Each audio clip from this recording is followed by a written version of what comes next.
Welcome to Attic Continues Late Night Edition. What? Honk, honk, honk, honk, honk. Welcome to Attic Continues episode 289. This is a weekly podcast posted up every Monday on atticcontinues.com as an MP3 and youtube.com/atticcontinues as a video. As we talk about video games related topics, I am your host, Staffa.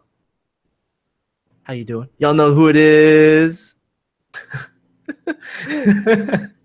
And with me this week, I have Kevin. Hello, how's it going? Doing well. And I want to give an Eid Mubarak to everyone celebrating Eid tonight. Because Eid Mubarak. Oh man, I'm not used to these headphones. I can't hear myself talk as well, so I am yelling louder just because I don't hear my voice as loudly. Because this is cupping my ears in a more vacuumed state than the previous headphones. Therefore, I might be yelling like a goofball. So anyways, yeah, this week's episode segments will include our main topic, which will be some mobile games. We'll talk about some mobile gaming that we've been playing lately. But we're this not games we've been playing. We'll talk about mobile games. Yo, what mobile games? I had to tell myself what because I didn't hear myself. Like I'm like, what? Can you repeat that again? So, anyways, at least you can hear me just fine. Oh, I can hear you perfectly. I can't hear myself. So after that, we're gonna talk about some quick announcements, and then we're gonna go over some news, and we're gonna try to do this in a reasonable fashion because I am melting in here. This is so hot, and I want to turn my AC back on. So anyways, disclaimer that all opinions expressed on the show are of our own and not of our employers, past, present, or future. Say what? I said past, present, or future. I just repeated a joke within like 2 minutes, so very clever. No, it's bad stand-up manners. Yeah, people would be like heckling me at this point. Send in your feedback to podcast@atticcontinues.com. Send all your heckling feedback. So, anyways, let's talk about these things in that we got on our pockets, our hands, called the smartphones. Even though they are like the default phones by now, so they should be normal phones. Maybe. Right? Yeah, for most people, I think. Yeah. Is that like a pothead question? Are smartphones actually regular phones? So, anyways, so I've been playing some like mobile gaming on the phone recently, because I haven't been really too into mobile gaming in the past because I never had like a phone good enough. Now I do have a phone good enough, and then during my medical leave, I was playing games on there, and then I was like, you know what, this is a cool platform to play games, and I just started exploring and playing more games. I started downloading all sorts of games to the point where Facebook would like start giving me like these ads where it's like, check out this game, and then I see the ad and I'm like, whoa, that actually looks really cool, and then I click on the button and then I download it, and then like because Facebook saw that I downloaded a game through their click, they start sending me more of those ads. So I fell down a hole, and I can't get up. So yeah, so Kevin, yeah, myself, Safa, we've been playing some mobile games, right? You've been playing. Have you what's your story? Why you've been playing mobile games? Do you just regularly do that, or? Yeah, usually I play mobile games in bed right before I'm going to sleep. So I'll just lay in bed, and if I'm not really feeling tired, I'll just play a few rounds of some games until I feel tired and going to sleep. Oh, the game I play when I'm trying to go to sleep is called Tinder, and let me tell you what, when you start like pressing on the screen because your eyes are closed and you don't even know what you're doing any longer, that's when you get the best results. That's how you win the game, right? That's how you win Tinder.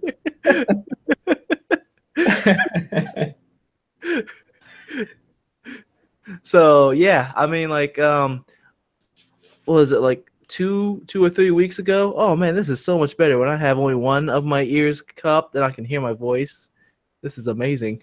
But now I can't hear you as well, Kevin. I'm sorry. That's okay. At least you can hear me through one ear. Yeah. So, anyways, uh, um, one game I've been playing that I'm still playing is called Reigns. Oh yeah, I was going to talk about that one too. Yeah. So have you been playing that game? It's been a while since I last played it, but I have played quite a bit of it. It's pretty fun. Okay. I mean, I talked about it last time. So do you want to talk about it this time? Because like Okay. I don't want to be like repeating myself, and if you talk about it, then that'd be like your perspective of the game instead. Sure, I can talk about it. So Reigns is essentially you were just mentioning Tinder. It's basically taking the mechanics if of Tinder, if Tinder had mechanics, um, but putting it into a Crusader Kings style kingdom strategy game. So basically, you're presented with a series of cards which they kind of represent different situations that your kingdom is in. So it's a medieval setting, and you swipe right or swipe left to make a specific decision about that situation. Sometimes it can be something that helps you. Sometimes it can be something that hurts you. But there are four main resources that you kind of have to manage. There's the religion of your city, your citizens, your military, and your money. So those four resources will be affected either positively or negatively depending on the decisions that you make on those situations. So, for example, let's say the card that comes up says we are being attacked. We need to send out our military to defend the city. So swiping right might say yes, let's go attack, let's go defend our city. Swiping left might say no, let's not defend our city. So sometimes the situation, depending on who's attacking or the other previous decisions that you made, if you do attack, that will most likely decrease your military power because you'll lose some of your soldiers, but it will increase your civilians because it's protecting them. You might lose some money also, or something like that. But then if you decide not to attack, you'll probably keep your military power, but you'll lose some citizens. But if any one of those four resources gets to zero, then you lose the game. Well, you don't really lose the game. That king pretty much is either executed, or if they die, that can happen too, or they're just taken out of power, and then it goes on to the next king. Yeah, well, there's really like no winning. Right. And It's kind of like you're trying to not die. yeah. It kind of reminded me of what's that one 2D platforming roguelike? Rogue Legacy. Rogue Legacy, yeah. So it's kind of like that where you're essentially playing the next generation when your character dies, and it just keeps going. And so there's really no winning or losing. It's just that one particular king failed, and so they're removed from power, and the next king takes over. And then it just keeps going on throughout the lineages. And Well, like you don't necessarily fail either. Like, I mean, not all the time. Like, for example, if you're meter for the civilians goes all the way, like your reign ends, and it says you're unharmed, but your reign ends, and you're remembered positively throughout history. Yeah, So that's not like you failed and you didn't that's die, true.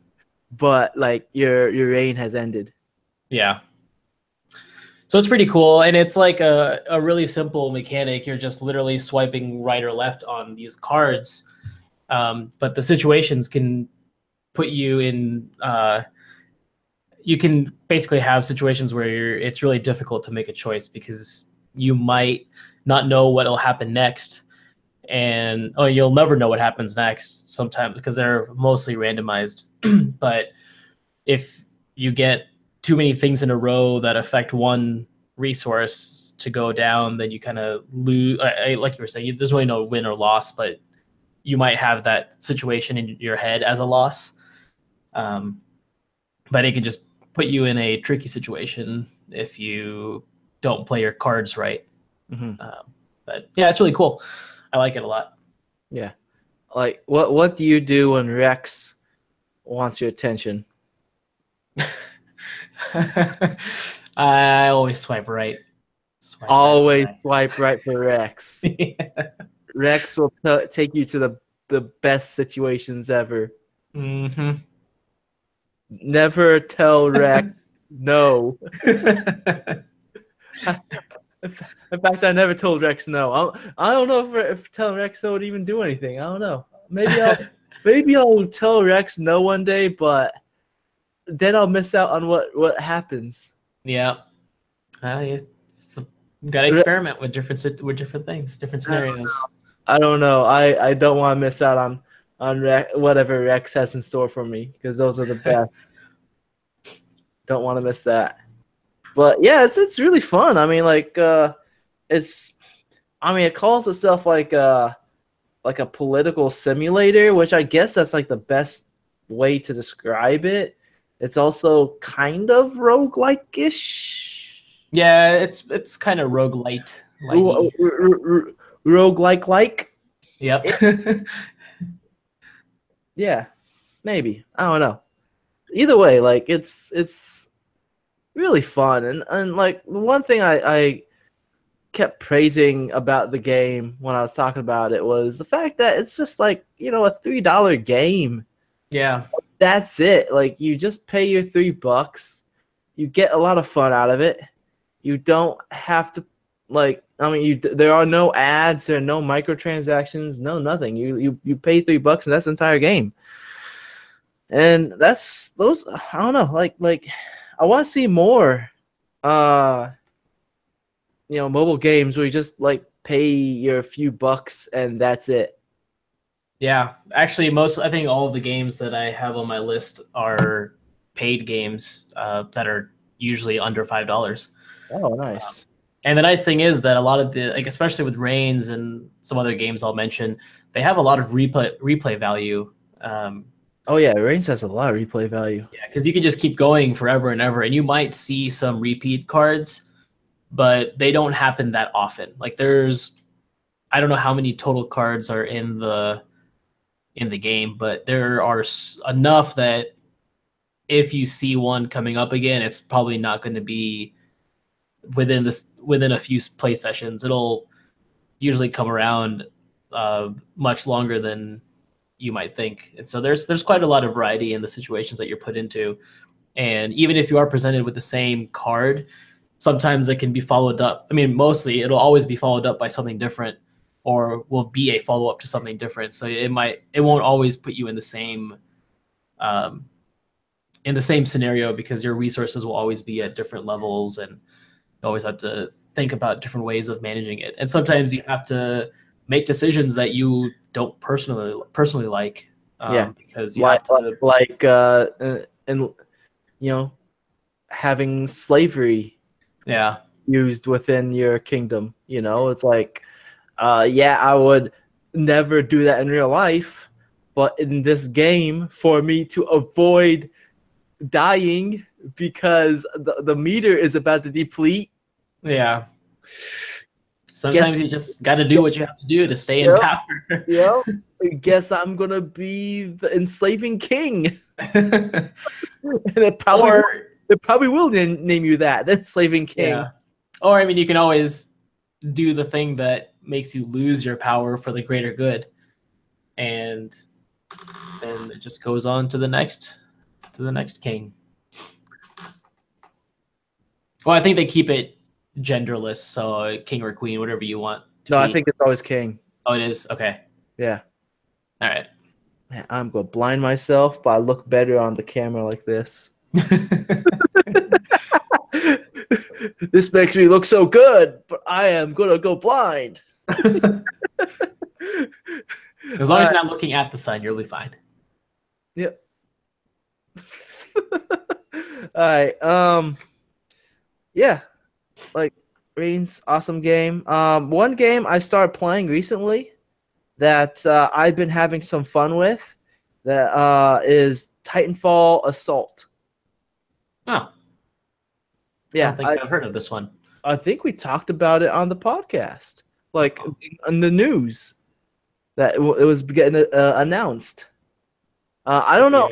Actually, maybe it was Ali that was on here because Ali always never has anything positive to say about Titanfall because he's never played the game, so he has nothing positive. He only has negative things to say about Titanfall because he's a hater. He doesn't realize how good that game is. You got to like back me up when we're talking. Yeah, he's the half of the great Kali, so and I'm the other half apparently. So I don't know if I should be disagreeing with him or if I just inherently have to agree with him. Well, you gotta go with what's right, and what's right is Titanfall's an awesome game. Sure. But anyways, yeah, I've been playing Titanfall Assault, and so I never played Clash Royale, but from what like reviewers are saying, this game is like a more complex version of Clash Royale. Clash Royale or Clash of Clans? Clash Royale. Okay. I'm pretty sure Clash Royale. Because they're pretty much they're two distinctly different games. Oh, no one has a king that's yelling like this. Another one has a Viking yelling like this. Yeah, the differences are basically your Clash of Clans is you're building your little base, and then people can attack it, or you attack other people. And then Clash Royale is kind of like a MOBA light, where you're sending out troops on two different lanes and trying to destroy their castle. Yeah, I'd say this is a MOBA light. Okay. I mean, like you have your map, and then you have like A, B, and C point, and you want to basically capture the point. Once you have a point captured, you accumulate a score. Okay. Mm-hmm. And whoever reaches to 100 wins. So obviously, whoever is controlling 2 points is going to accumulate a faster score than the person who has captured 1 point. You know. The other win condition is to like have your troops also move into the enemy base and destroy their like big turret thing, and once that's destroyed, they win. So whichever happens first, by controlling the map and accumulating a score of 100, or like getting your troops to like march into their base and destroy the turret. And just because you have accumulated an army large enough to march into the base does not necessarily mean that you have control of the map, because basically the only units, so there's like multiple types of there's like 3 different types of cards that you have in the game that deploy different units. You have the first type is pilots, second type is titans, And the third type are burn cards, and burn cards, so far the ones I've got are like you could have like a rocket come down from the sky and just hit whatever. Uh, you can have like I mean, usually like the burn cards are like coming straight from the sky and they come down, and they just hit a specific spot. So you can have like a turret come down and then it deploys right there. You could have like some grunts. So it'd be like a drop ship with 5 dudes coming out, and then they'll just stand in that same spot and shoot whatever.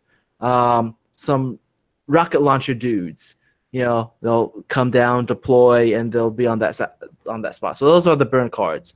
The pilots, the first category, these guys, they will go directly towards the area that you kind of like click and drag onto.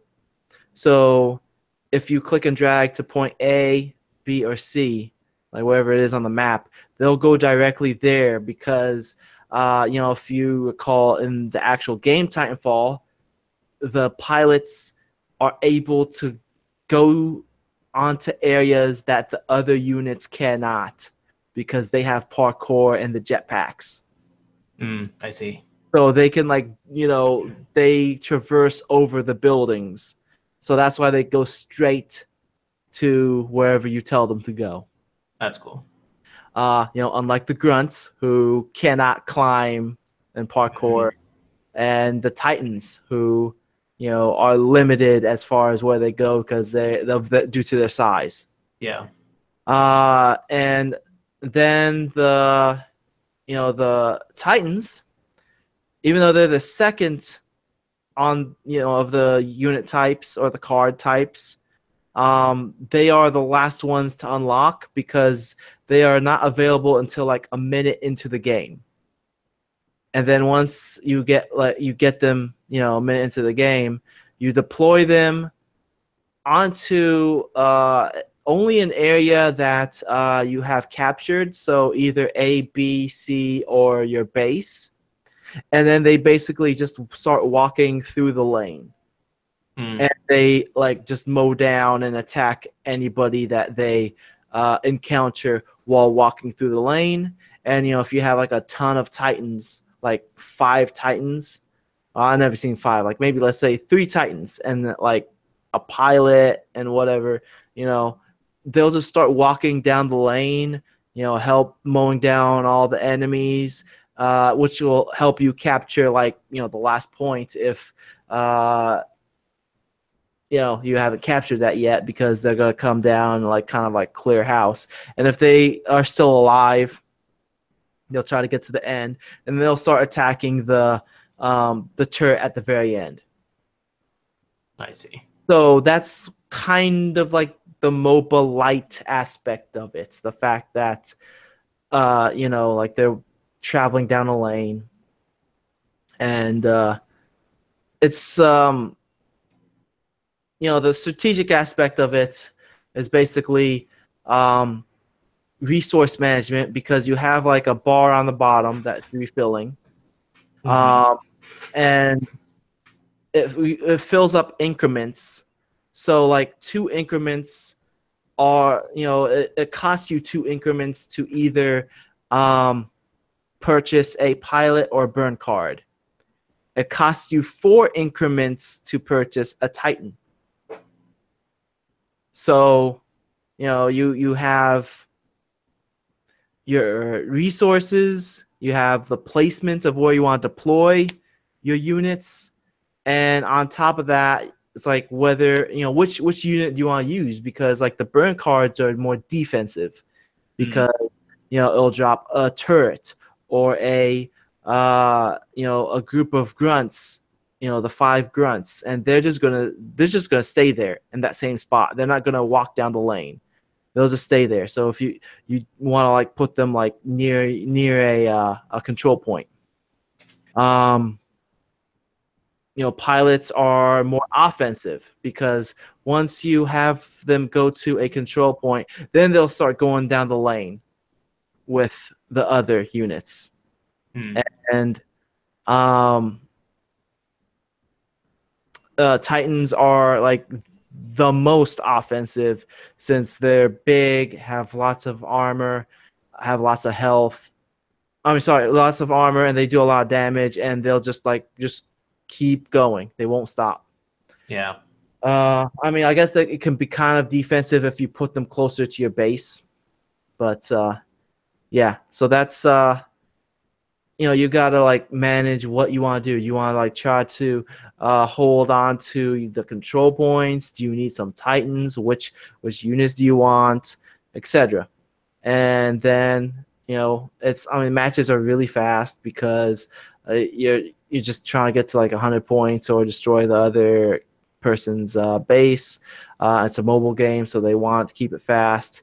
And yeah, and then after you finish a match, you got like these unlocks, like your daily login unlocks and daily game unlocks, or like half a day unlocks or whatever.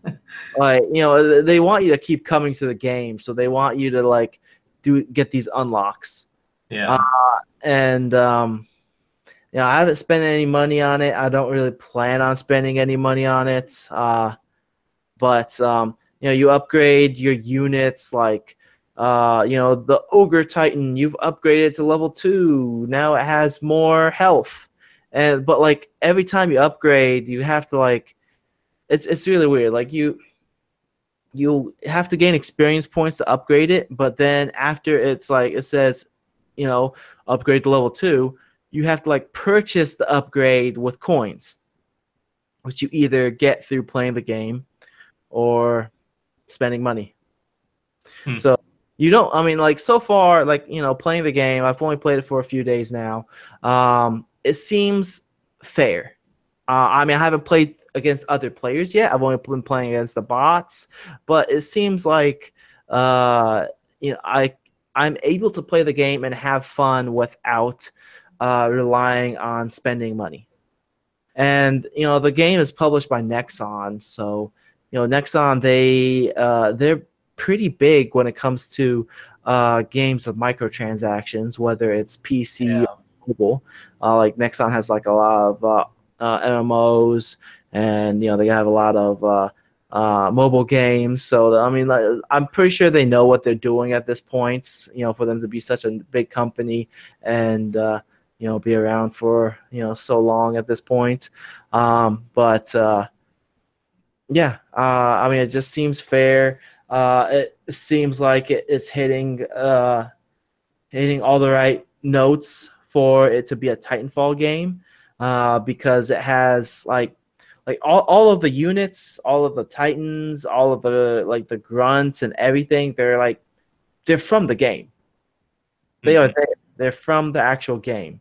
And like the music, even the music, the title screen music is the same song. It's like not as high quality. It's a little bit like, I don't know. I don't know how to describe it. It's not like it's 8-bit or anything, but it's Yeah, it's it's. probably just compressed because it's on mobile. I mean, and it doesn't sound like it's crappy. It just sounds a little bit different. Hmm. I don't know. I'm no musicologist, so I'm not the type of person that can break down why it sounds different or how it sounds different. I probably also have to like listen to it side by side, and then even then I still won't know what I'm saying because I'm no. But as a person that wears headphones and talks on a podcast every week, I can say with confidence that it sounds like a different song. Perfect. But I mean, like, it's pretty fun, and it seems like I was looking at other people's reviews to see what other people were saying. Well, mainly because I wanted to make sure I wasn't like missing out on like certain like strategies or whatever. I'll try to see if I could pick up some like pro tips or whatever. But the reviews seem like they're very positive, and one reviewer called it like a mid-core game. So it's like not a casual game, not a hardcore game, but like it has more depth to it than your average casual game. And like all the reviews I saw basically say that it's a more complex Clash Royale. Okay. So yeah, I mean, like, I suggest, like, going to the App Store and clicking on download. I mean, you're not gonna like. I don't think you're gonna like lose your identity in the world, right? Right. Yeah, Yep. And it's free, right? So I'll probably check it out. yeah. Check it out, Titanfall. Titanfall. Titanfall. Yeah, right. um, Another game that I've been playing, I actually like this one a lot. It's called Card Thief. It's a So the idea of the game is that you're playing as a thief, and you're running through this somewhat procedurally generated dungeon, um, trying to find a treasure chest and escape successfully. But the thing is that all of the dungeon itself and the units that you're kind of going against are all composed of this deck of cards. This game looks very dark. It is a little dark. Like all I mean, the art, like cartoony dark, I suppose. yeah. The Not art like- style is really cool though. I like it a lot. Yeah, I like it too.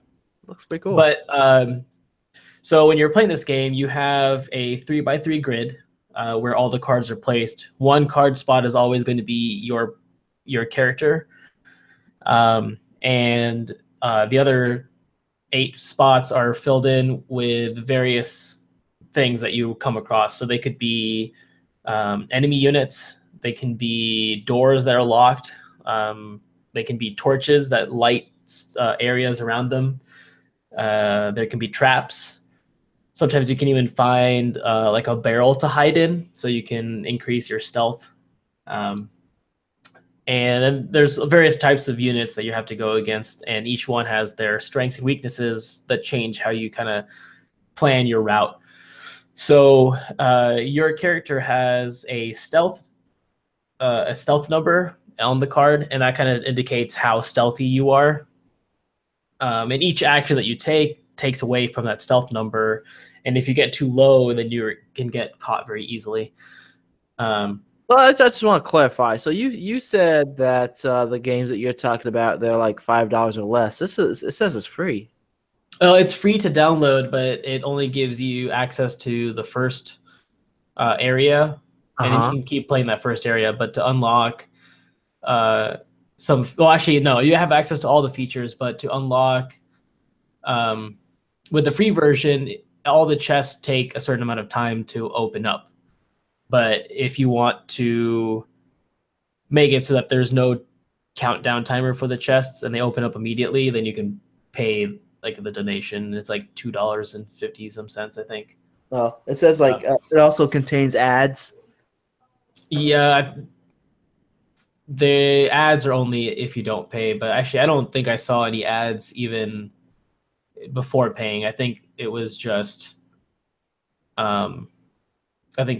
in the chests themselves. So like if you don't pay, if you're paying for free, then the chest will take an increasingly long amount of time to open up. So the first chest will open up in 1 second, and then the second chest that you get will take like 5 seconds, and then the third one will take 30 seconds or however long, and then it increases that each time. But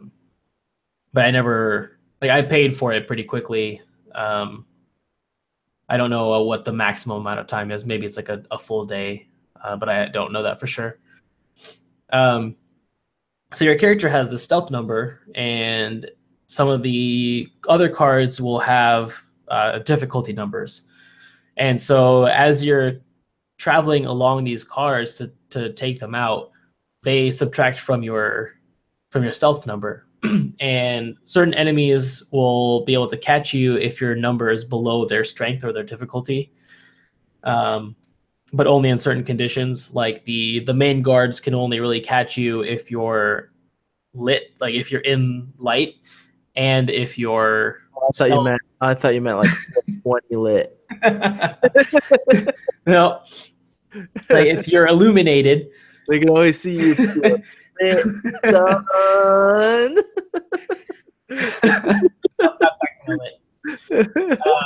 So they can only catch you if your stealth number is below their strength and you're illuminated. And then there's like owls. They can see in both the dark and the light. So if your stealth is below their strength, regardless of whether it's dark or light, they will catch you. There are wolves that can smell you, so they'll always know which direction you're in, and they will alert the guards in that direction. But then you'll also have like torches which light cards around them, and so you have to take those torches out, and that reduces your stealth, but it also makes it easier to get around the cards that are like adjacent to those torches, because then they go back into darkness. But you also have the ability to unlock equipment throughout the game, and those equipment pieces can help you in different ways. Like the first thing you have right off the bat is a cloak, which adds 7 to your stealth. So you can use that whenever you need to, in case you might just want to, if you're about to make a move that would take your stealth down too dangerously low, you can apply the cloak and then make that move. Or like there's a water arrow, so you can take out torches without having to go up to them. And then you'll have like soft boots that will soften your steps, so you can get around enemies without them hearing you. So there's a lot of variety in terms of the equipment that you can have, and you unlock those as you complete more missions. But it's all procedurally generated because you have that deck of 52 cards and it gets shuffled. And so you're kind of going through this randomly generated dungeon kind of. But it's pretty cool. I definitely recommend taking a look into it. I really enjoy it. All right. Like I also see like by the same creator, there's a card crawl game. Have you checked that out? Yep. That one also, it uses the same idea. You've got a deck of cards that builds a dungeon. But Card Crawl is more it's a little bit different, because instead of having like a 3x3 grid of cards, you've got your dungeon master, which is like the guy at the pub. So this whole thing takes place inside a pub, and he's dealing out these cards that present you with different situations. So he'll draw out 4 cards, and you have to do something with at least 3 of them to have him draw more cards. And so those cards will sometimes be monsters. You'll find armor pieces and weapons that you can use to attack those enemies. You'll find potions that heal you. You'll find gold, and you'll find some magic items that can affect various things. And the point is basically you're trying not to die. But you have to always apply the effects of 3 cards in order to move on. So if, for example, there's an enemy that does 5 damage, a shield that has 5 strength, and a weapon that has 3 strength, and then the 4th card is like a pouch of coins, you can decide to equip that armor piece, equip the weapon, and then store the coins in your storage, and then not do anything with the enemy. And then he'll draw 3 more cards to fill in the spots. But then eventually you'll have to attack that enemy with the weapon, or have the enemy attack you. So you can have the enemy attack your shield first, and then so if the enemy does 5 damage and your shield has 5 strength, then that will negate each other. So the enemy will just destroy the shield, but it doesn't hurt you.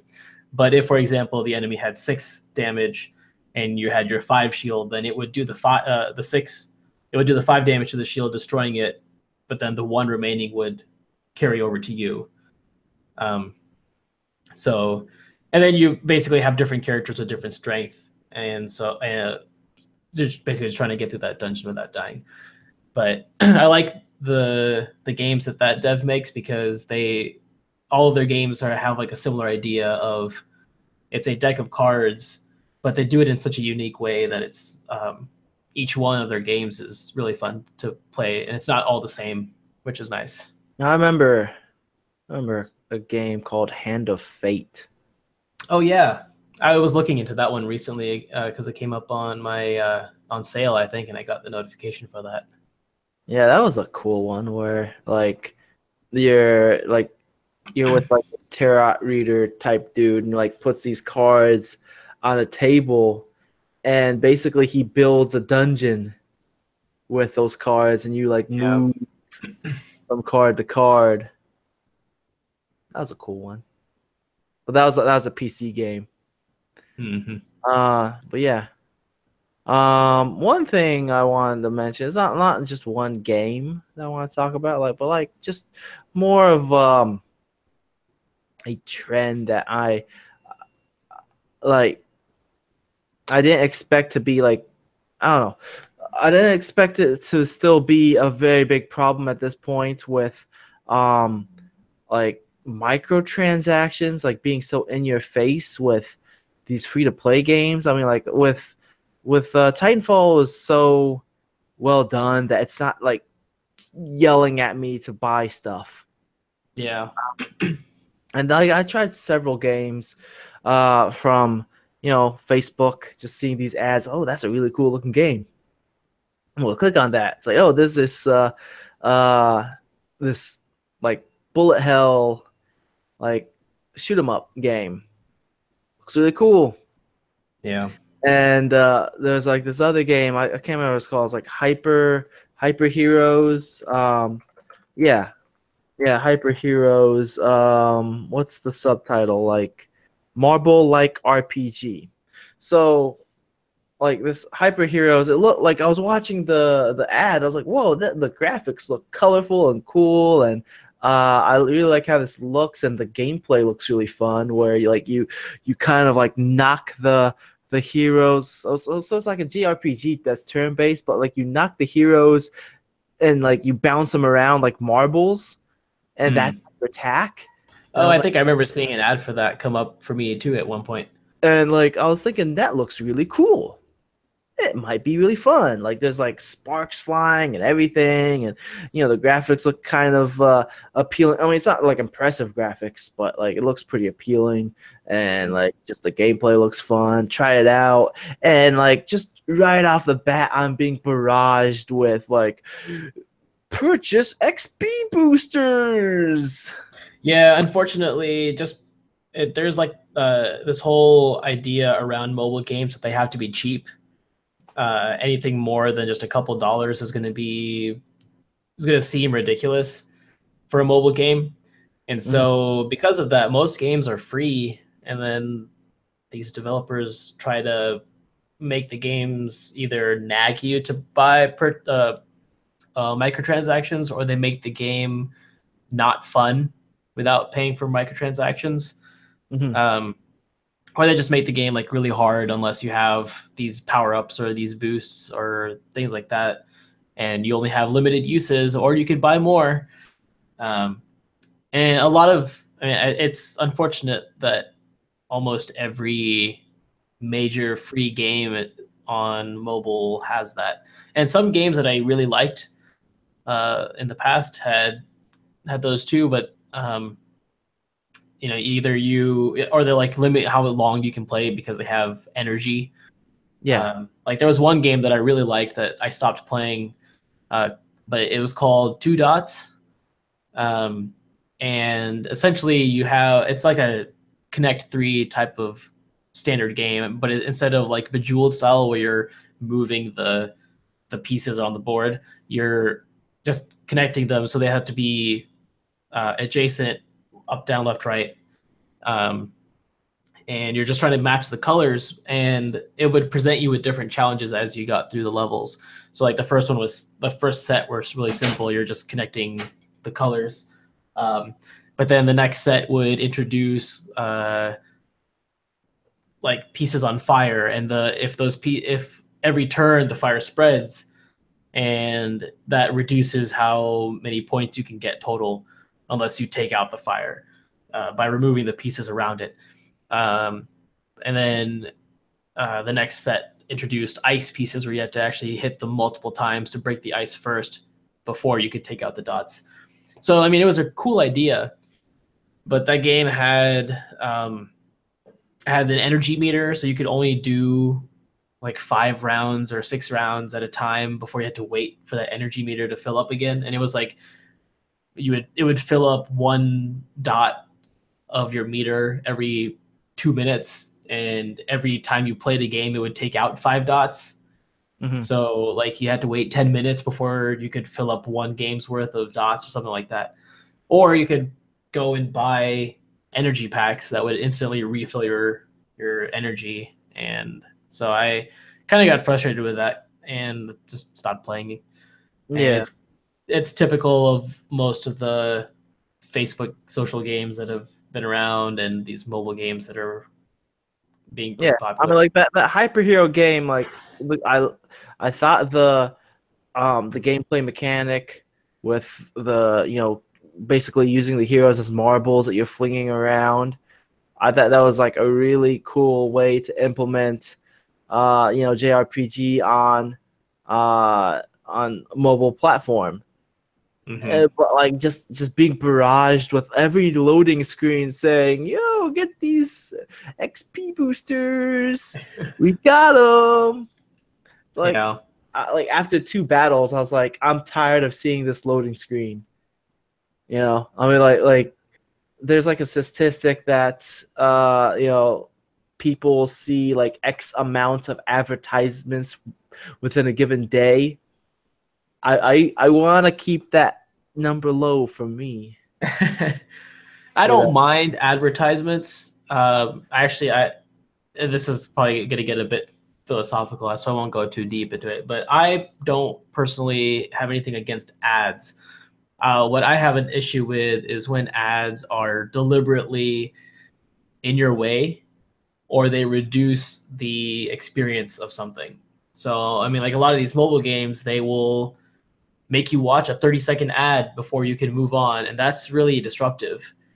Especially like, if you're someone who commutes to work, and you're not driving every day to work, and you're playing a mobile game while you're waiting during your commute, and you're presented with a 30-second ad every couple minutes, you're just sitting there, being frustrated with these ads always popping up. Yep. But if they make ads that are non-disruptive and they, don't, and they're not wasting a lot of your data or your battery power, then I don't have much of an issue with that. But unfortunately, majority of games and websites use the disruptive ads, and like with those ads I mentioned on Facebook that made me click on or convinced me to click on it and download the game. Like I don't mind that. It's like, oh, this is a cool looking game. I'm going to download this. But then like once like, oh, XP booster right here in your face, I'm like, no, thank you. And like there's another game I installed. Can't remember what it's called, but it was a shoot 'em up that's bullet hell. Like you're on like a airplane and you're I don't know, whatever. You're constantly shooting and you basically use the touch to move your guy around. But like as soon as I got past the initial like tutorial level, that's like, hey, this is what the game's like, moving around shooting. It's kind of cool. Once I got past that, like it immediately took me to like the garage of the aircraft, and it's like, here's all the upgrades you could buy for your plane. And I'm like, no, thank you, uninstall. Yeah. You almost had me with this game, but as soon as I got past that first level, you convinced me this game is not for me. Yeah, and actually there are some games that can go pretty ridiculous with microtransactions. There was a game that I had played at one point for not very long. I think I had it for a day and then got rid of it. I think it was called Real Racing. I don't remember exactly what. I think that was Real Racing. I think the game is racing. Yeah. But the game itself was free, and you had access to maybe 2 or 3 cars that you could play. Hmm. Um, but instead of unlocking cars, oh, actually no, you got like an in-game currency for playing or winning races, but you could use those towards buying cars, but the prices for those cars was way ridiculous. Like you'd have to put in hundreds of hours before you could unlock like the top car. But in addition to that, the you could pay for them with real money, but those cars weren't like $2, $5. No, some of those cars cost like $30 or more. And so someone had calculated it, and I think they said that in order to buy all the cars in that game, it would cost well over $1,000. Now that's real Or racing right there. yeah, it's real race. It's like putting a down payment on a real car. Um, or like you could put in, I think they said it was a ridiculously high thousands number of hours before you could unlock all the cars with in-game currency. So that was absolutely ridiculous. Yeah. Um. I don't know. It's Yeah, it's there's unfortunate, just but not really hopefully, much you can say at this point because like you expect that like publishers to realize that there are more tasteful ways to like implement microtransactions. I understand you got to make a living. yeah, I'm not here like saying that all games should be free and that I'm entitled for a free game. I yeah, just don't want like if there's a point where I feel like I'm having fun with the game, I'll pay money. Like I've paid money for Hearthstone. That's a free yeah. to play game. If Titanfall proves to me that it's worth my time, maybe I'll throw in some money in that eventually. I don't know. I'm not saying I will. I'm saying maybe there's the possibility I will. But if, Mhm. if the game is like right off the bat, like right out of the gate, it's already telling me spend money. I'm gonna tell it no. I'm uninstalling. Yeah. And I think part of the issue, like I mentioned earlier, is just the fact that people have this idea that mobile games have to be cheap. And so the developers try to make their money another way. And the only way that they can probably get most people to download their games is if they make it free. And then the only way to make money through that is either obtrusive ads, which doesn't pay very much, or getting people to pay for microtransactions, which then they try to either force or make really obnoxious so that they try to get more people to pay for them. But um, with that used car salesman mentality, and like that's the biggest issue. Like you've got these ads that are constantly, or not ads necessarily, but just the constant nagging to buy microtransactions. Um, but yeah, it's a little unfortunate. Like well, you mentioning that mobile. There's a mentality that mobile games should be cheap. I mean, like, say what you will about whether I fall into that or not, but like I do feel like there is like a limit Oh no, that I completely agree. that is reasonable for a mobile game. Like for example, there's a game, an RPG, JRPG by Square Enix called The World Ends With You. I've never played it. It has very high reviews. It came out on the Nintendo DS. Hmm. Um, I don't think a lot of people played it. And it has like a large cult following. And then it came out on Android and iOS, and it's like $17. How much was it when it originally came out? Probably 30 or 40. Something like that, I suppose. But I mean, the fact that this is a game that's on you could go on the Google Play Store and iTunes. Actually, it's $17.99, so it's $18. Yeah, $18 game. Um, Let me see how long to beat. How long to beat? I'll do the world ends with you.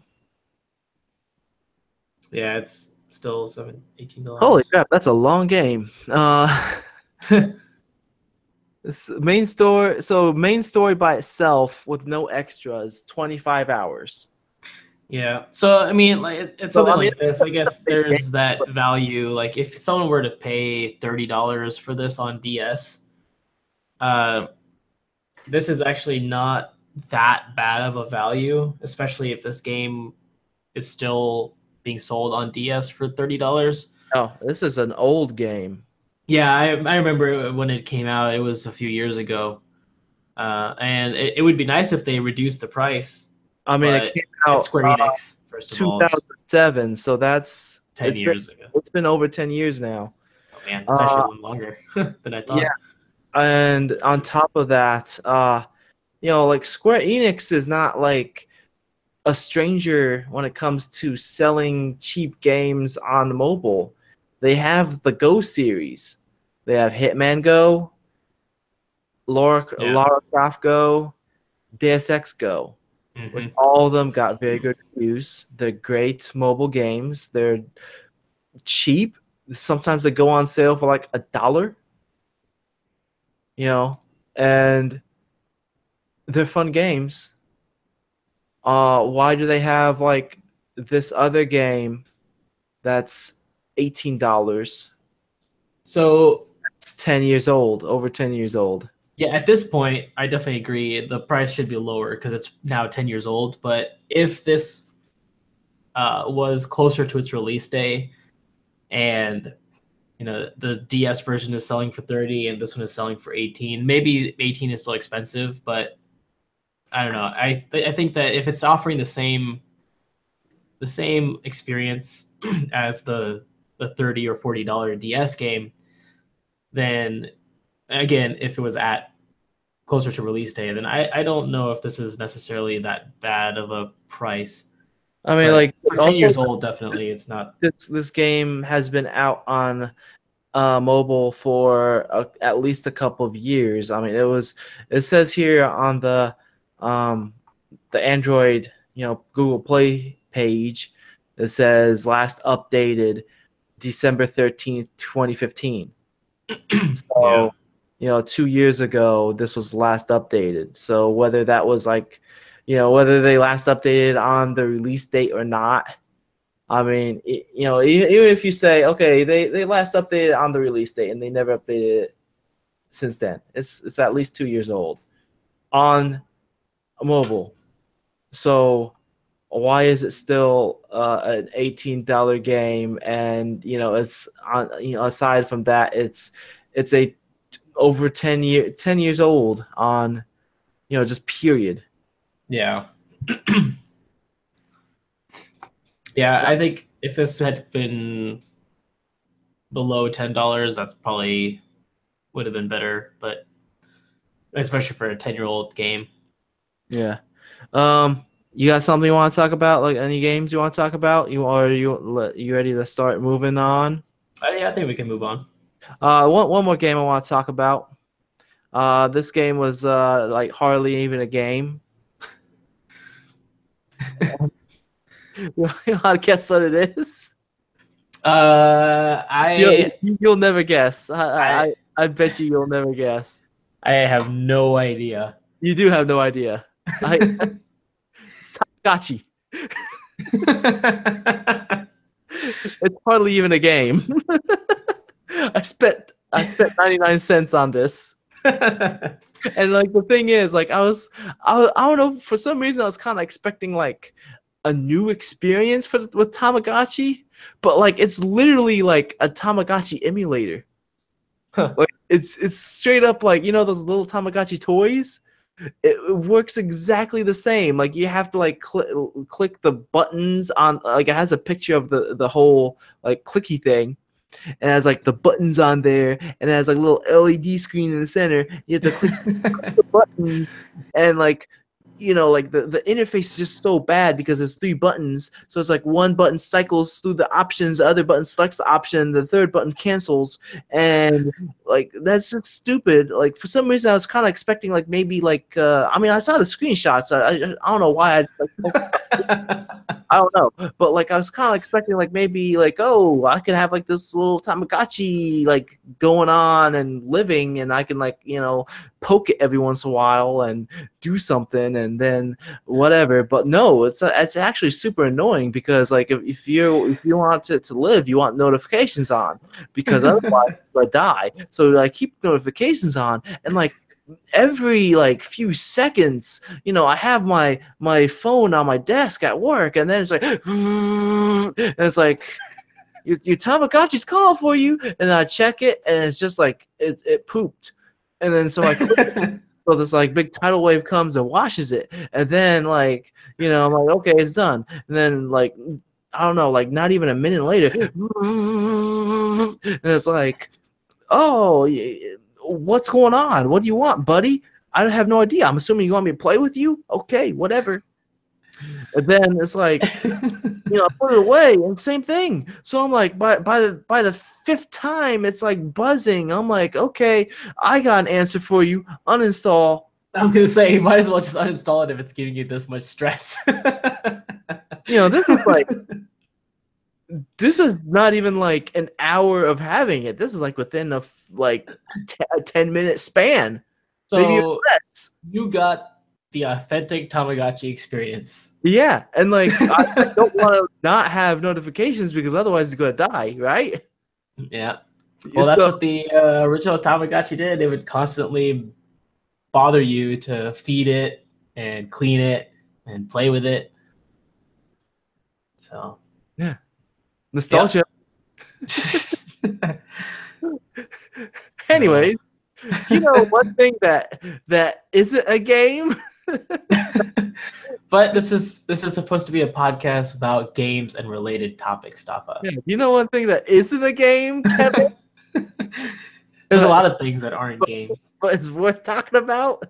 Doesn't quite have microtransactions. More of a subscription fee, really. Yeah. Netflix does have a subscription fee, and it is not. But you know what else? What's cheaper than Netflix? DreamHost. DreamHost, the web service that offers unlimited storage, unlimited bandwidth, user-friendly interface. They are also optimized to use content managers such as WordPress and many more features. All that just for $7.95 US a month. If you use the promo code out continues, a waive away the setup fee, get your free domain registration. Yeah. Oh yeah. All right. One quick announcement. Please leave us iTunes reviews. Let's move on. Let's talk about some news. Because I'm getting hot. Let's do this. Let me get the news up in here. All right. So, news. Screen share. Right here. All right. Present to everyone. All right. We'll talk about Fallout 4 Game of the Year Edition. Excuse me, for Switch.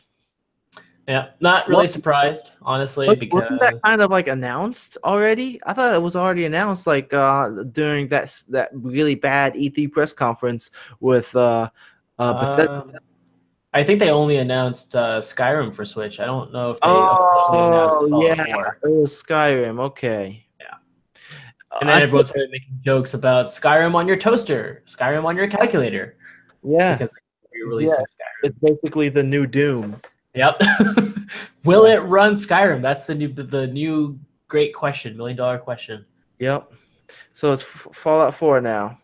Yep. So now they're going to bring Fallout 4 to Switch and your toaster and your graphic calculator. Hey, congrats on the Switch getting only a 2-year-old game. Yeah. So I mean, anyway, like either way, this is good for the Switch because it's building up its library.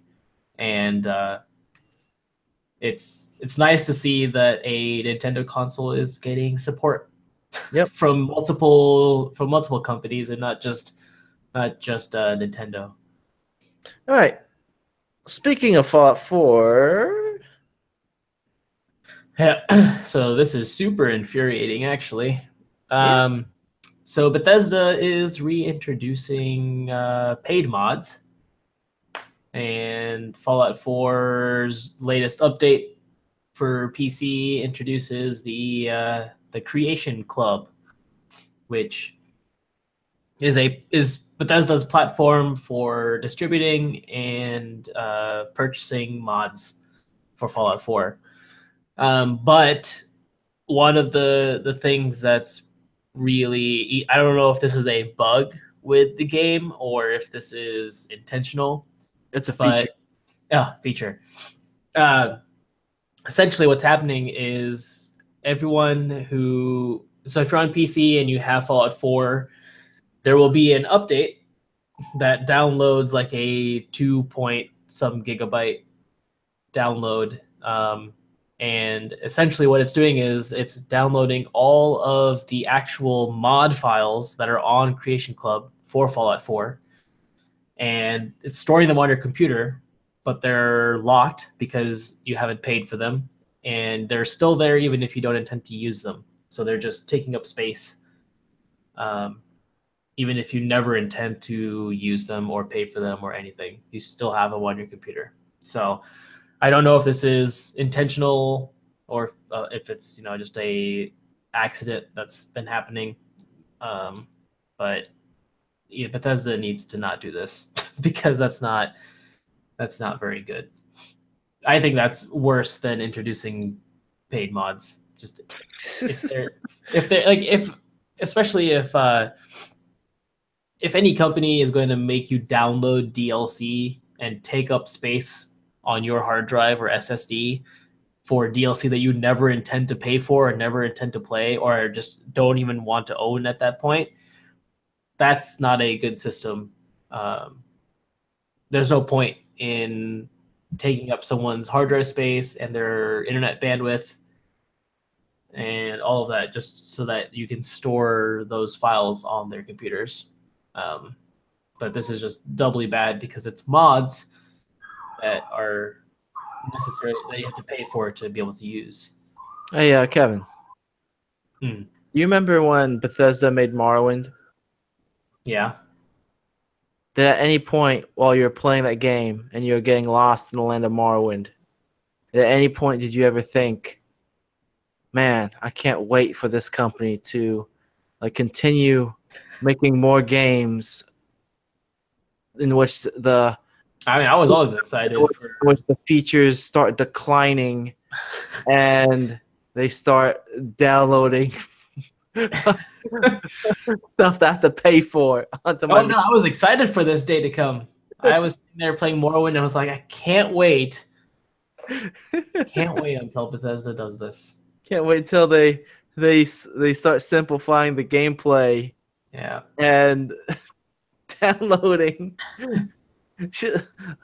all sorts of mods that I had to pay for, but can't wait till I pay for it. Yeah. But so the other issue that this creates is it can break the free mods that people have been using forever, essentially. One of the issues, one of the big things with modding Bethesda games is sometimes, so some mods may require more than just adding new models or new areas in the game. Sometimes they add some functionality to the game, like they change how the UI functions or they add some other features in there. But sometimes those mods require what's a tool called the script extender. And essentially what this does is it allows the mod developers to inject code into the game itself so they can, so like one of the biggest ones is like for Skyrim, there was a really nice overhaul of the entire UI. It added a lot of functionality to it, like you could actually search for items now rather than having to scroll through tons of things. But that search is not something that's a part of the vanilla game, so they had to use the script extender to allow the search to function. But the issue with the script extender is that anytime an update for the game comes out, the game update usually changes the executable file. And so then the script extender stops working. And so the developers of the extender have to update that in order for the script extender to continue working. But now with this, if this is an intentional system where they now force you to download all these mods that you're never going to use, it continuously could change the executable file, which means that the script extender could not work. But we are not 100% sure about that yet. But the other issue is just that as the game gets updated, it can break other mods that people have. Sometimes it might create conflicts that were just not anticipated. And so Bethesda is introducing their own modding system that you have to pay for. And at the same time, it can potentially negatively affect all of the free mods that are available. So they're not really handling this very well, especially for a company that's been a proponent of modding for such a long time. I mean, they've made their modding tools available since Morrowind days because they want people to make content for this. And not anymore. Yeah, now it seems like, I mean, they still want people to make content for this, but they want part of the get more monies. Yeah, they want people to pay for it so that they get more money. But I mean, I'm all for I'm all for donating to modders who, deserve that kind of money. But I don't know honestly, I don't know how I feel about paid mods. I can see their value in some cases. But I don't think that it should interfere with the game itself, like, forcing everyone to download mods that they're never going to use. Here's one thing I want to say about mods. Like, when someone makes a mod, yes, it is nice for them to, get a little compensation for their hard work.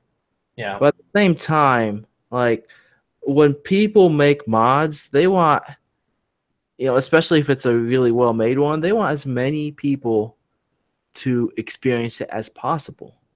And a lot of modders, some of them, there are lots of them that do it as a hobby. They have a nice job, and they just want to whether they like programming on the side or whatever, they do it as a hobby. There are a lot of modders who are, not only fans of the game, but they want to become game developers as well. Mm-hmm. And when your mod doesn't get a lot of exposure, say because you have to pay for the mod, that's like basically that person has a less likely chance of like getting, seen by the right eyes to like get a job opportunity. Yeah. like when really good mods get spread around the internet because it's free, like people are like, oh, check this out, it's pretty good. A lot of times the developers will notice, and sometimes developers will give them a shout out. Sometimes they'll mail them swag. Sometimes, and the best scenario, they'll end up with a job. Yeah. And like, going back, it is nice for a modder to get compensation for what they're working on. But, it's just, you're cutting down on the exposure when a mod is no longer free. And regardless on, if a mod is if a mod is paid, if you're selling mods and it's paid for, it's not like something that's going to like make it's not gonna like let them pay rent, it's not going to take over their income. They can't live off of it. Yeah.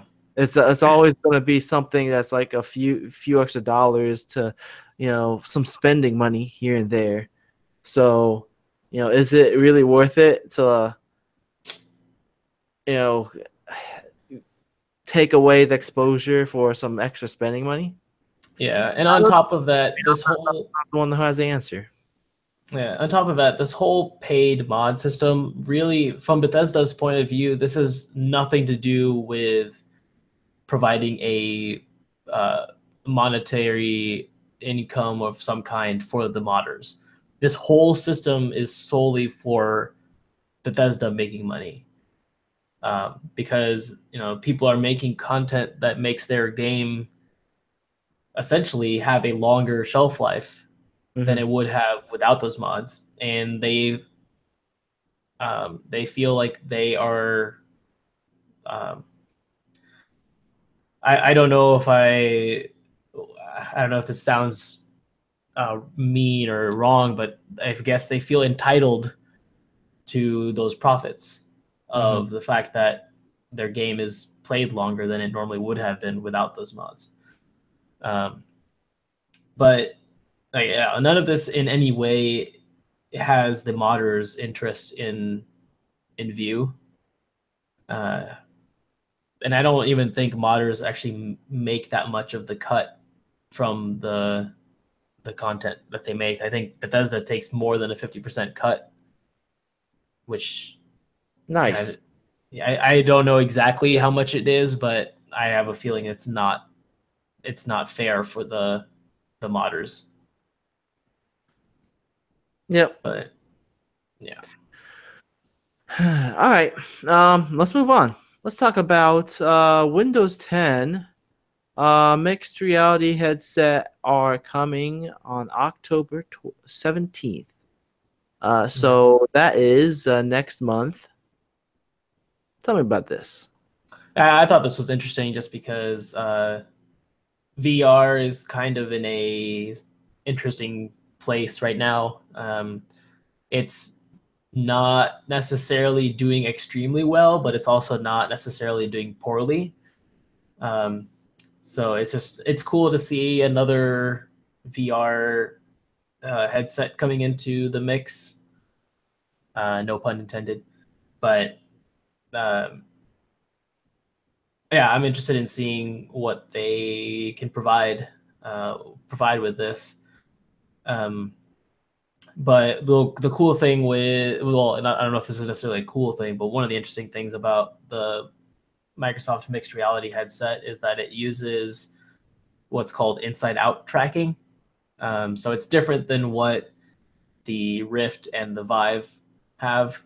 So with the Rift and Vive, you've got separate cameras or sensors that sit outside of the headset that are tracking its position, and the headset itself has like IR LEDs, RF, like different LEDs in there that are that get tracked by the cameras, and sometimes they can also include like gyroscopes or some other things. But the mixed reality headset does all the tracking on the headset itself, so there are no sensors that you have to install or set up outside of the headset. So the headset itself will has cameras on it, and it also uses gyroscope, accelerometer, a few other things, I think. And so all of the tracking is done on the headset itself and then sent back to the software on the computer, as opposed to the software calculating the headset's movements and determining the tracking that way. I don't know if there's one way better than the other. I don't think that enough VR technology has been developed to know discernibly which one is better. Inside out tracking would definitely be easier to set up because you don't have to set up cameras and calibrate them every time that you move somewhere else. Um, but there's also the chance that you don't get as much accuracy because there's not um, multiple sources of tracking. So like with the HTC Vive, it comes with two sensors, and then if you buy the Oculus Rift and the touch controllers, it also comes with two sensors. So you get a higher resolution of tracking, I think, with the Vive and the Rift. But it'll be interesting to see what Microsoft can do to bring to the VR game. Just because I've been a fan of VR. I really like the idea, and I want to see it succeed. So the more options that are available, and as long as there's healthy competition to make sure that they're advancing technology, I think it could end up for the better. Yeah. Anyways, ready to move on? Yep. Talk about Middle Earth, Shadow of War. Developer memorialized with DLC character. Yeah.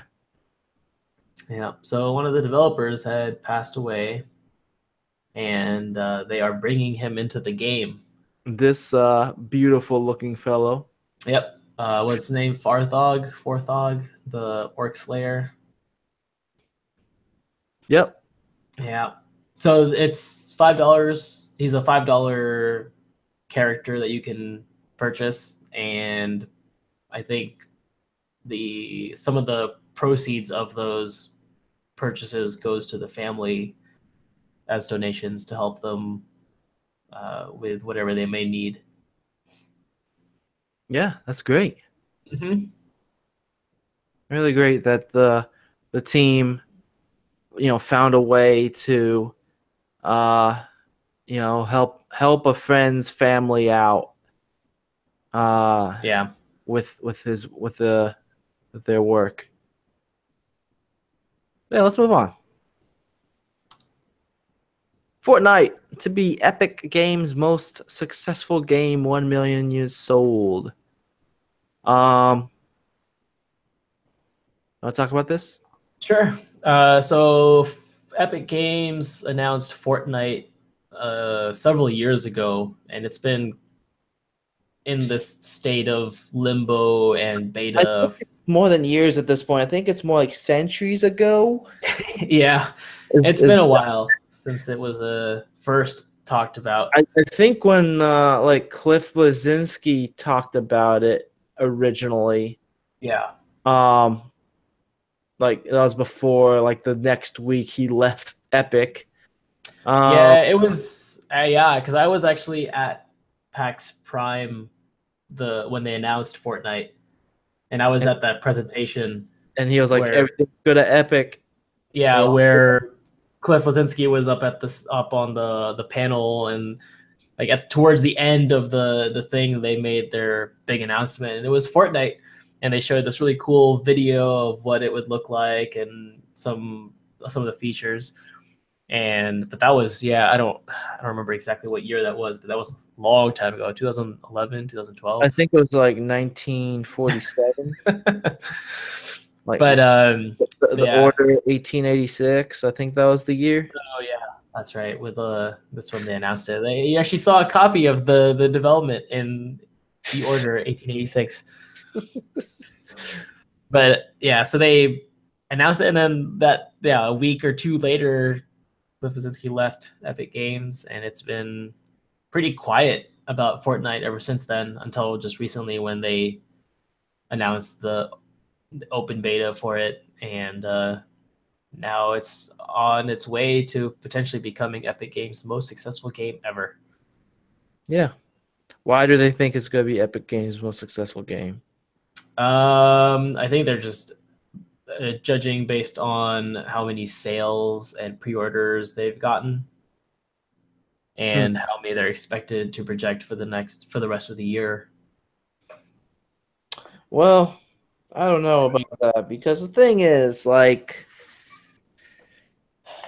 there are less people playing Lawbreakers right now than there are people playing Spring. Yeah.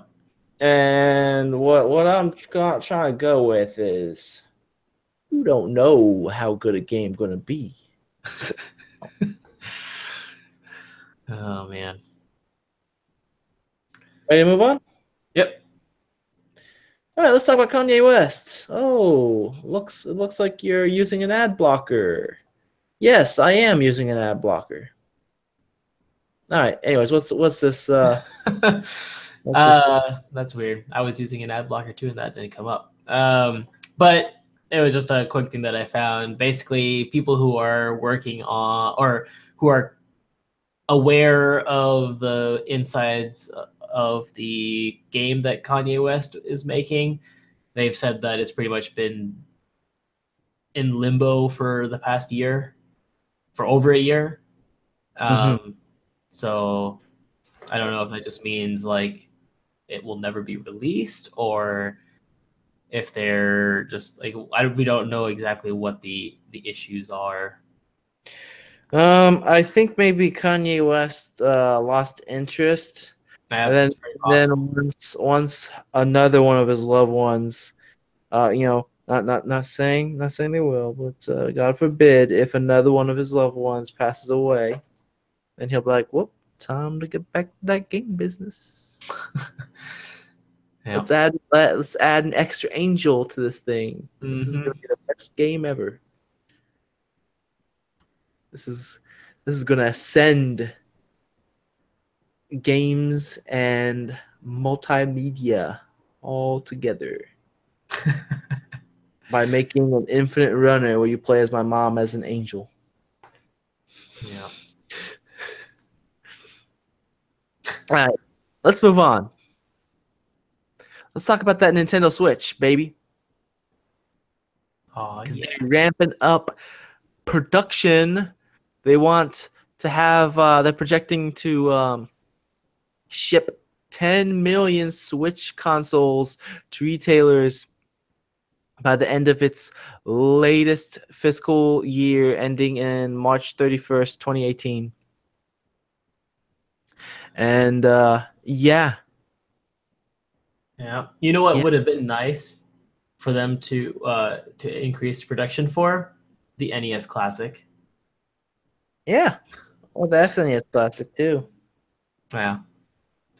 Though they haven't released the SNES Classic 1 yet, so I don't know what I'm talking about.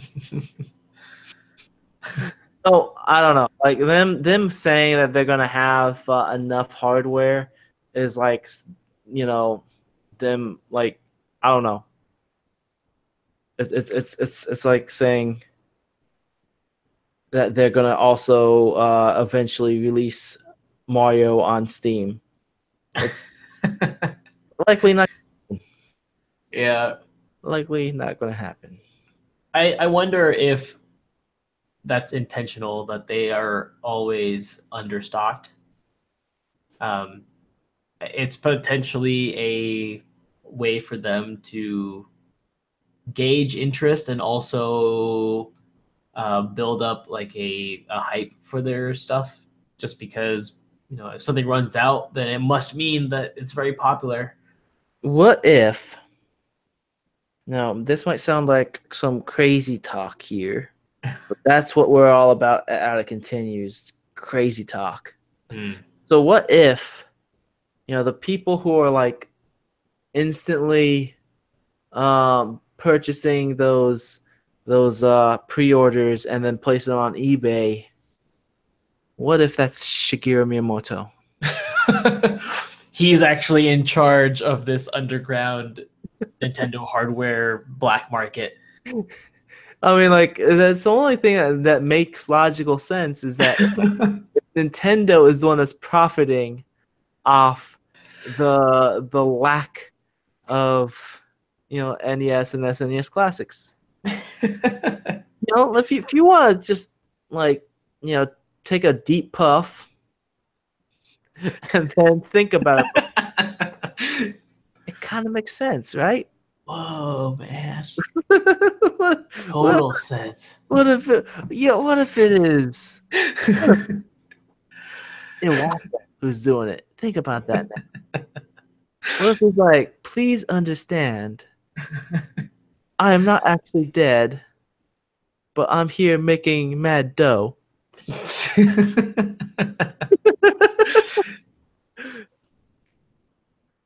Ready to move on? Yep. All right. Let's talk about the original Prey developers. What's their Human Head? Human Head. You know, they worked on Prey. I think Prey is like runner up as far as game with longest dev cycle, Mm. like right behind Duke Nukem Forever. Yeah. Well, I don't know. I mean, actually, there's been I watched a video on YouTube where someone showed like the actual game that has the longest dev cycle, which was like 20 some years, but it was like some web browser game or something like that. I don't know. I don't really care. I think the winner of game with the longest dev cycle is Dwarf Fortress, hands down.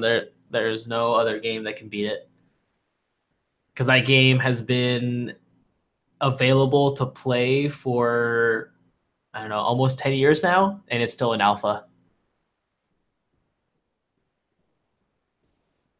That the one don't count.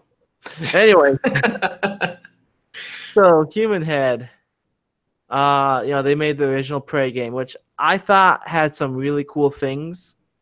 It had some really bad things about it, like the whole mini game you had to do every time you died.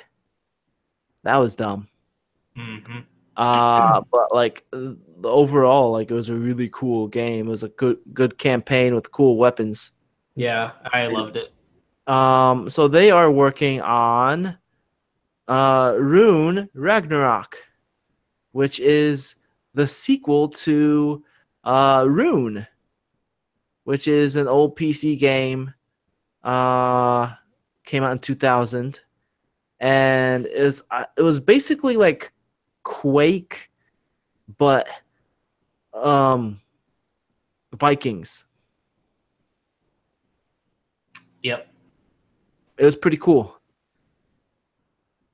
I mean, the campaign was kind of weird. Like it was like it was kind of had some platforming and wasn't so good.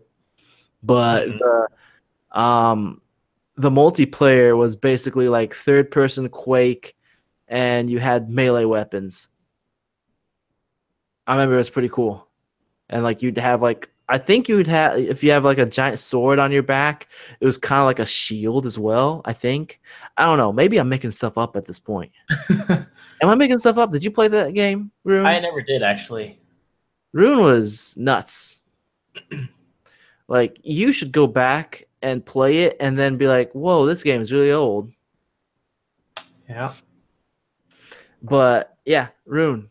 They're making a sequel, Rune Ragnarok. It doesn't really show anything worth like anything talking about. You know, Yeah, the trailer it but was more of a teaser. yeah, it was a teaser of a teaser. Yeah. Um, but they say it's gonna be an open world sandbox RPG, which I mean the original was like kind of. I mean it wasn't open world. It was like kind of like a third person platform and hack and slash and like weird game. Hack and slash. Hmm. Rune, it's back, baby. It's back. It's back. You know what else is back? Non video game news. As we transition to comic news, because I like to talk about that stuff. Like Ant-Man 2, first image revealed of Wasp's costume. So here we go. We got a picture of what's her name? Evangeline Lilly. Evangeline Lilly. Evangeline Lilly, who was in Ant-Man, and now she's like in her like Wasp suit. Is that the same suit that was in the end credits scene? I think so. Like for some reason, I think that looks different. Maybe if they put like a side by side comparison, like, and then I can like tell you that the music does truly sound different. Mm-hmm. If we side by side comparison the Titanfall with like the actual Titanfall and the mobile. Wait, what am I talking about? Oh yes, Wasp. I mean her suit looks like a suit. Not much to say. No. I mean, color scheme looks fine, I suppose. Not quite as colorful as Ant-Man's. Like, Ant-Man has a lot of red in it. Hers is pretty dark. But, I mean, it looks like a suit. Not much to say. It's gonna be a fun movie. Let's move on. Yeah. Let's talk about that Teen Titans live action TV show that's probably going to be pretty bad. They cast Brenton Thwaites. Can you say his last name? Is that Thwaites? Thwaites, maybe. Thwaites? Is that what I just said? Wait. I'm pretty sure I just said that. I just said Thwaites. Yep. Thwaites. Brenton Thwaites. This guy who I am completely unfamiliar with, he is going to be playing as the Dick Grayson. They did not say whether he's going to be Nightwing or Robin. But I don't know. I don't really have much to say about this guy. At least he has a six-pack? Sure. Yeah, I mean, that qualifies for Dick Grayson, right? Yep. Guy, brown hair, six-pack. Check. I am completely unfamiliar with this guy and have no clue who he is. Yeah, me either. I'm looking at his the movies he's been in. A bunch of stuff I haven't really heard about or seen. Like, I haven't seen Pirates of the Caribbean. There was a Giver movie. Whoa! I remember reading The Giver back in school, though it didn't get good reviews. Okay. He was. That was a decent movie. I thought it was. I mean, it wasn't. It wasn't a amazing movie, but I kind of liked it. He was in Gods of Egypt. All right, this movie's gonna be. I mean, this show's gonna be bad. That's I don't know. I don't really have much else to say about that because I don't know who this guy is at all.